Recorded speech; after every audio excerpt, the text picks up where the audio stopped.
யார் யாருக்கோ பிறந்தநாள் கொண்டாடுறானாக்கா ஒரு தகுதி இருந்துட வேண்டும். யாருக்கு தகுதி இருக்க வேண்டும் என்று சொல்லி அந்த தகுதியானவர்களுக்கு தான் பிறந்தநாள் விழா கொண்டாடப்பட வேண்டும். ஆகவே அதனுடைய அடிப்படையில் தான் அது சீராக அதை சொல்லாமல் கொஞ்சம் வேகமாக இங்கே சொல்லிக் கொண்டிருந்தார் ஒன்றிய செயலாளர். ஆகவே சாதாரண தலைவன் அல்ல இந்த தலைவன். திருமணமான மூணாவது மாதத்திலே சிறைச்சாலைக்கு போன தலைவர் இந்த முதலமைச்சர். அவங்க அப்பா முதலமைச்சர், 9 வருஷம் முதலமைச்சர். போலீஸுக்காரன் வீட்டுக்கு வரான், ஆட்சி கலைஞ்சு போச்சு. வீட்டுக்கு வந்தாங்க, என்னை பிடிக்க வந்தீங்களான்னு கலைஞர் கேட்குறாரு. அன்னைக்கு முதல் நாள் ராத்திரி வரைக்கும் போலீஸ் அவங்க வீட்டில் காவ காத்து. எங்கே வந்தீங்கன்னு கேட்டாங்க. என்னை கைது பண்ணுறீங்களா? இல்லை, உங்களை பல்ல உங்கள் மாவனை தேடுறோம் நாங்கள். எங்கள் மாவன் வெளியூர் போயிருக்காரு, நாளைக்கு வந்துடுவார், வந்தது சொல்கிறோம் நாங்கள். அதே மாதிரி மறுநாள் வந்தார், இந்த மாதிரி உன்னை போலீஸ் தேடுது பண்ணார், போலீஸுக்கு ஆள் விட்டார், போலீஸ் வந்தது, அவரை கூட்டிகிட்டு போயினாங்க. இப்போ அவருடைய பிள்ளை துணை முதலமைச்சராக இருப்பார். அப்போ 3 மாதம் வயிற்றில் கரு.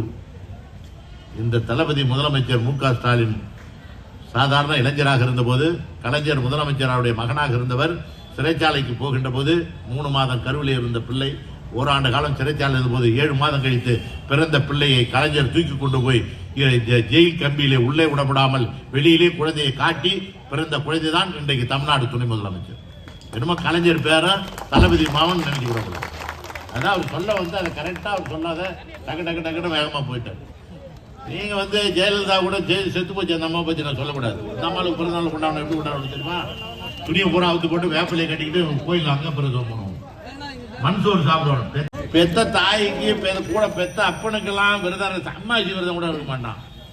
பதவிக்கோசரம் போய் அங்க பிரவேசம் பண்ண காலம் உண்டு, மண்ணு சோறு சாப்பிட்ட காலம் உண்டு.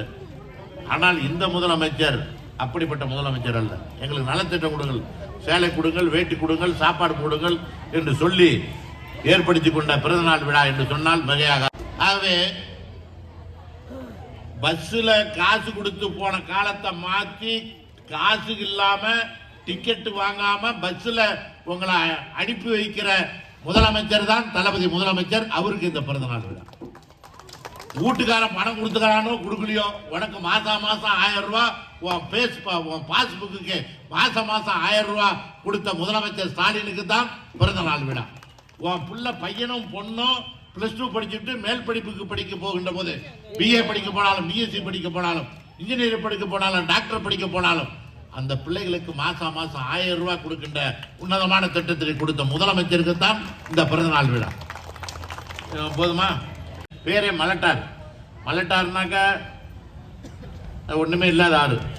அது ஃபாரஸ்ட் எடுத்து வச்சுக்கிறாங்க. திடீர்னு தண்ணி வந்துருச்சு, அங்க மழை பெஞ்சு இங்க மழை பெஞ்சு ஏகப்பட்ட தண்ணி வந்துருச்சு.